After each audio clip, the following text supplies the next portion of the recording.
This video will help you to understand how to use our broadcast indicators. The broadcast indicator is labeled RSK broadcast January 14. Step number one is to place this indicator on the chart where you want the study to be calculated. The second step is to install a plot indicator on the chart where you want the data to be received.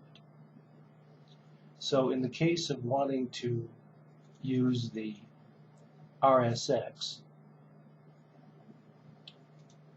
we'll place this on the receive chart. So now we have a send chart, and now we have a receive chart. The send chart has the broadcast indicator. The receive chart has the plot indicator. Step number one is to make sure that the broadcast indicator has a unique market symbol. It can be anything you choose, but it must be unique. So we're just going to call this XX. Step number two is to make sure that the receive chart has the market symbol exactly the same as was shown in the broadcast. In this case, XX.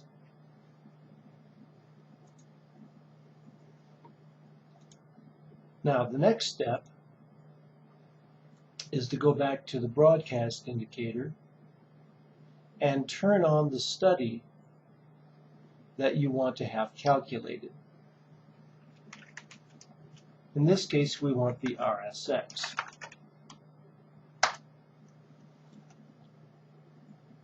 To set up the RSX properly, we have to move down to this position right in here. All right? This is where we're going to set the length, just as we would with any normal indicator. And we'll just set this to 30 and 40 just for the sake of discussion. Okay?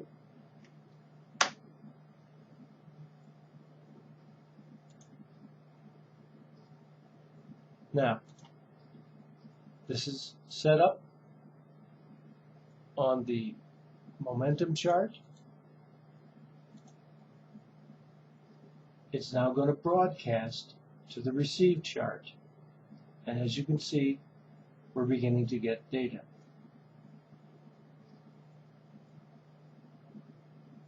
So the receive chart is now plotting the RSX according to the lengths that we have pre-established.